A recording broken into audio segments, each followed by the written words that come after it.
Good morning, good afternoon, good evening, wherever you are in the world. Thank you for joining me for today's SMIE Consulting Midweek Roundup. I'm your host, Marty Bennett, and I'll be here today to talk to you about three top issues in international education news from this past week. We're going to look at a recent GAO report on accreditation and the implications it has for DHS and institutions that are on the margins, shall we say, of international education. We'll look at an interesting take on Varsity Blues. We're going to pit Chinese students and parents versus Varsity Blues U.S. style and see who goes to further extremes. And then we'll also look and close today with a look at virtual tours. So not a new concept in international education, but certainly one that is ever important in what we do in international ed. And we'll take a look at what U.S. commercial services are doing to support institutions in their attempts to present their campuses virtually to students around the world as well as their parents. So for those of you who are new to joining us for this midweek roundup, we do these every Wednesday at 1 p.m. Eastern Time. And it's an opportunity to share what we think about at social media and international ed consulting, our thoughts on where these topics are taking us as institutions and as an industry in international education circles in the world we live in. And we'll talk today about these three issues and about how we can potentially adapt what potential issues that come out of these topics to what we do in international ed at our institutions and with our organizations. So I really appreciate you joining me today, and we'll be covering a lot of the news stories that we feature each week in our SMIE, all the SMIE news that's fit to share. It's a newsletter that comes out every Monday, and I'll be putting the comments, putting in the comments section when I'm allowed on the Facebook page. The details of these topics that are covered in the SMIE e-newsletter. Certainly encourage you to subscribe to that. We'll have the links in the comments section as those become available later today. So we appreciate you joining us for this. Let's start with U.S. GAO reports. That's the Government Accountability Office. And this is, they do reports on all sorts of, all U.S. GAO, all sorts of government-related topics and analysis of the effectiveness and efficiencies of different parts of federal government. And they reported, this is a recent report, just came out this past week, and it takes a look at sham schools that GAO has covered in the past on the fraud in the student exchange visitor program. And anyone who's been in the news in the last few weeks and months certainly is aware of these issues. Certainly the University of Farmington was not a sham university, it was a fake university created by the U.S. government to address issues of identify who recruiters were that were bringing students to institutions with no real intent of studying and only intent on working, the pay-to-stay schemes that we've heard about. So this GAO report recommends that that DHS, which has oversight over SEVIS and institutions that are legally allowed to enroll international students, that they further enhance controls over school and school employees to help mitigate fraud. And I will say that this is a topic, and certainly I'm glad the GAO is covering this, but certainly what is missing to a large extent in this report is the larger issue of the disconnect between, and this is my point, the disconnect between SEVIS eligibility and accreditation. For many institutions that are above board, and certainly in the not-for-profit world, many institutions, accreditation by your regional accreditor is an important part of every institution's existence. There are committees that are formed years in advance of the actual visit by the accreditation team. That's intensive internal studies are done, looking at outcomes and all these other factors. that for regionally accredited nonprofit schools, even some for-profit non-regionally accredited schools, these are very intensive processes. Yet for DHS, their requirements are frankly more cumbersome as they exist right now to be certified for to become a SEVP school that allows you to issue I-20s and potentially I-20s to international students that might be looking to come to the United States. So we see the challenge really with these with the existing regulations for DHS is they now require, and anyone who's been is on an institutional campus certainly knows how fraught with challenges recertification is these days. Recent reports indicate there's anywhere from a 12-month to an 18-month backlog on recertification. So by the time for some of these institutions that are applying for recertification for their programs, they can't actually enroll students in those programs until after recertification has happened. And if that's happening there's a 12 to 18 month backlog now, it could be by the time they get recertified, they almost immediately need to turn around and become certified again, even though that there will be obviously an extension on the time that they're being considered on that backlog. But the challenge is any institution, and Karen Fisher from the Chronicle pointed this out very well in her newsletter this week, Latitudes, about the challenges are if you're an institution trying to adjust your programming to meet the needs of a very dynamic international student market, and you add new programs, you make modifications to others, that process is ground to a halt because of the intense bureaucratic certification requirements from the Department of Homeland Security. And frankly, those requirements should be, in my opinion, should be tiered because we know where the troubles have been for visa mills in that DHS has had to create these two fake universities, North New Jersey and Farmington, to address some of these issues. But you have others in California, Silicon Valley University, Northwest Poly, and now an institution in Virginia is under investigation, unfortunately not by DHS, but rather by the Virginia State Council on Higher Education in Virginia has issued a report recommending that administrative processes be undertaken to revoke VIU, Virginia International University's certificate to operate. This institution is a for-profit that's been around for a few years and enrolls primarily international students in its online programs, but also its in-person programs on campus. So it has been under the radar, or has been on the radar of as a potential sham or visa mill institution. But it's also it's one of those institutions that is ASICS accredited, and you remember in the Obama administration, ASICS accreditation was ASICS as an accrediting body was they've lost their ability to accredit, which meant that all these ASICS schools, which are primarily for-profit career schools, were struggling to find other alternate accreditation. VIU couldn't do that; they stuck with ASICS.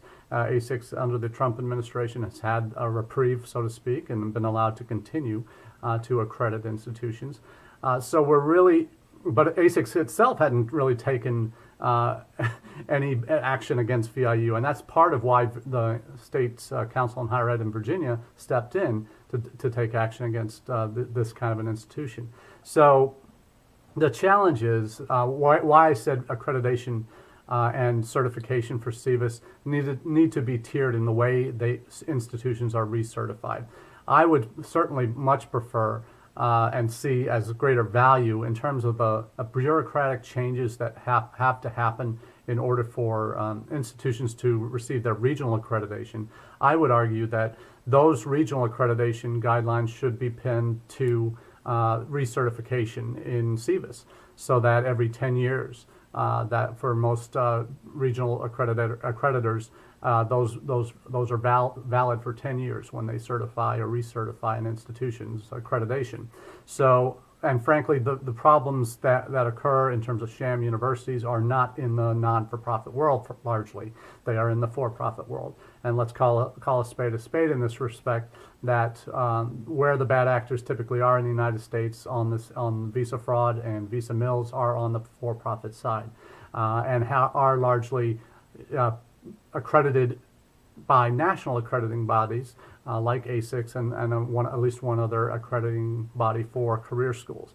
So my point is that these are the ones where we see, I think, the greatest threats to what we do in international education.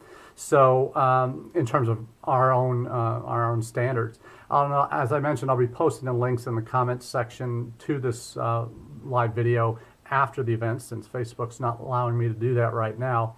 But I do want to make sure we're aware of what these issues are, and I would prefer that if you're going to have this research process for SEVIS to be SEVP certified, that process for for-profits be every 2 years, because that's where the greatest danger, I think, lies in the visa mills.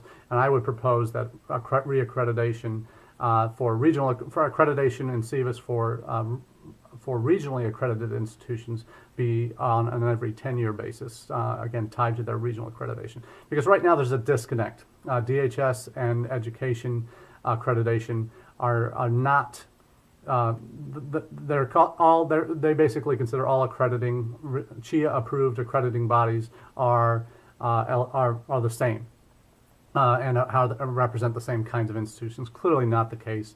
And the GAO report, unfortunately, doesn't really go into that level of detail. They just say that DHS needs to have greater oversight over schools to help mitigate fraud. So there's I'll post again the links to that report, but it's a little bit troubling, and I think it'll be one that we want to keep an eye on and not add to the bureaucracy of good actors on the international stage. Certainly DHS is fee driven. They have obviously limited budget for their staff, but they're in cost recovery mode. With SEVIS, it has to pay for itself basically.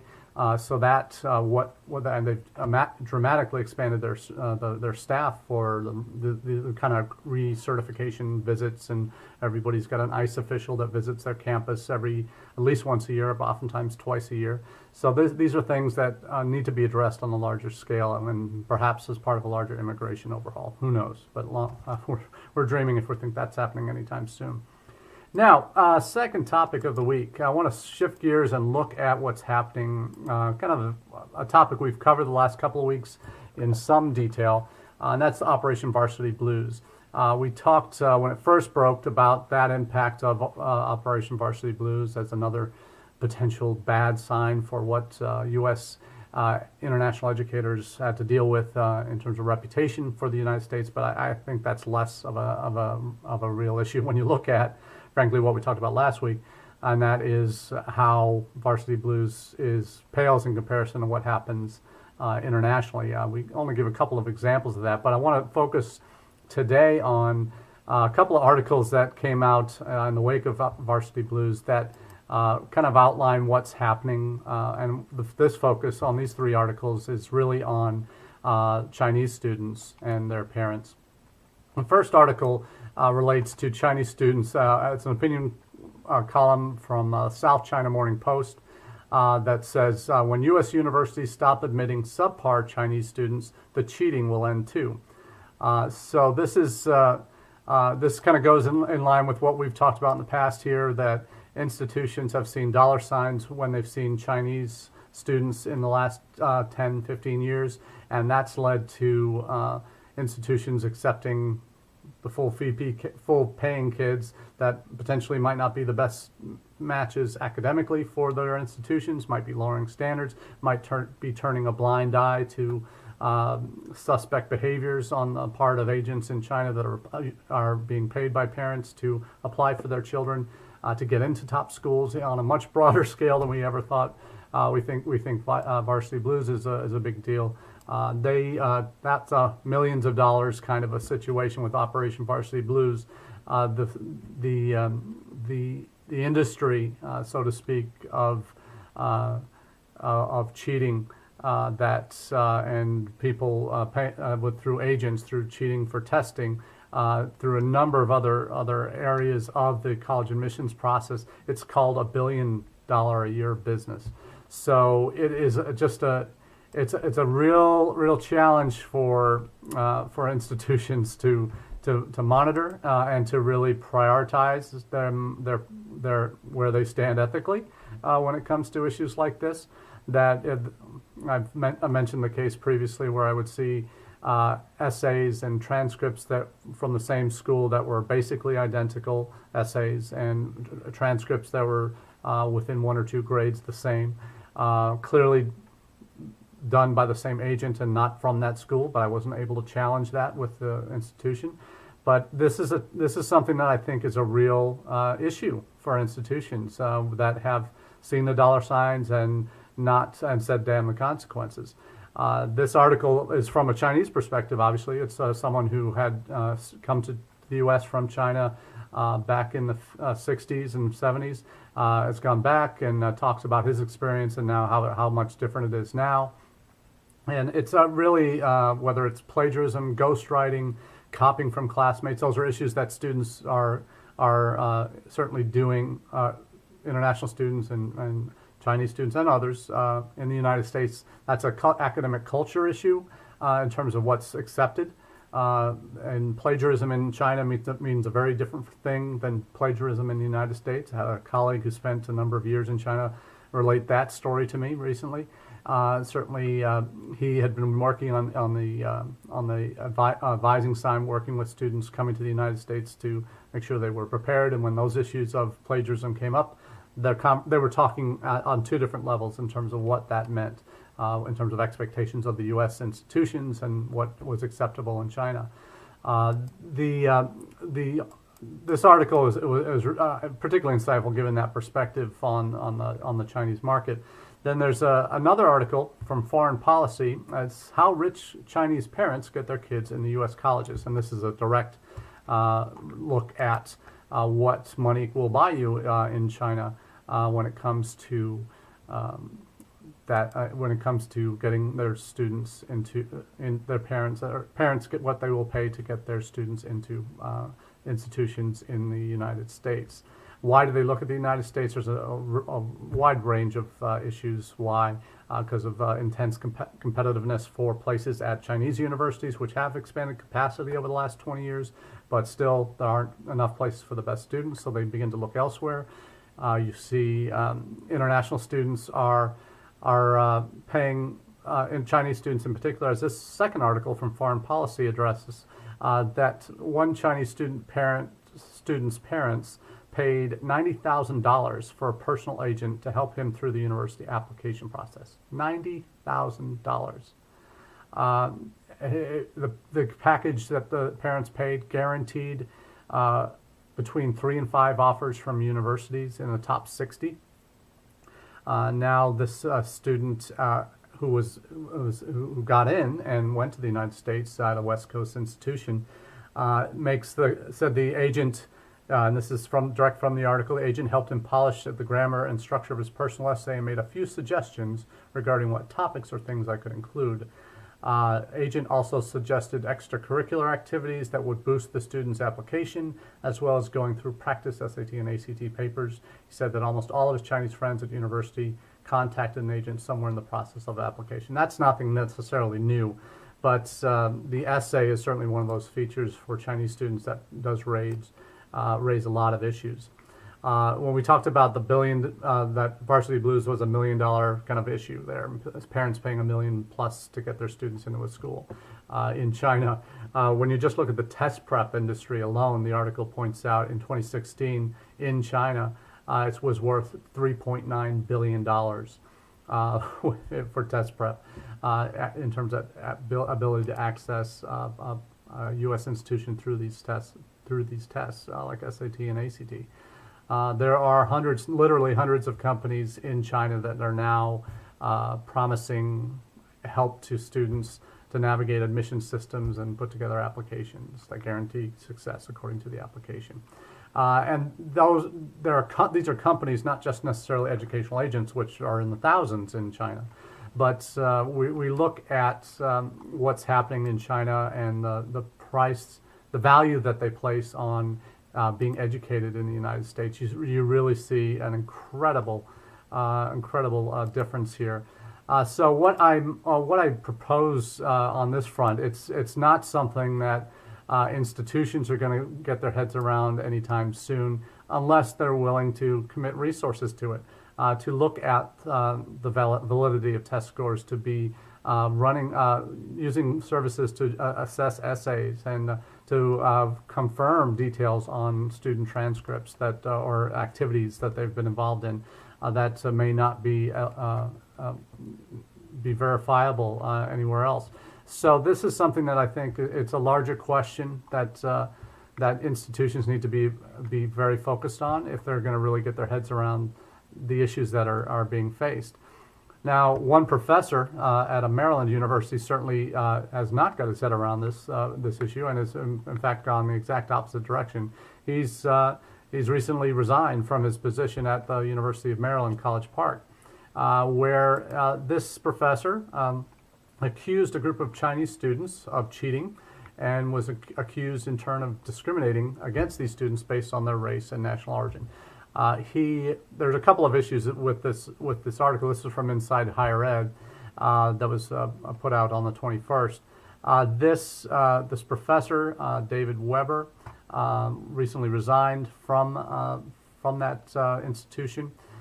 He had one section of this forensic auditing class he taught, and another taught by another faculty. The student reported, Chinese student reported that Weber came into the class she was taking, a business ethics class taught by Jeffrey Milton, with a list of names with a list of names of students he believed cheated on the final exam in the forensic accounting class. So it wasn't even his class he went into. He went into another class that these students were apparently in, and basically said, you all cheated on your exams, and you should have your visas revoked and have to go home, and you'll be expelled from the institution, and just to be incredibly just a loss of face and honor for those students if that happened. And that he went on this tirade for 30 minutes, according to the article. This in the course, and this is one of the many issues I have with this.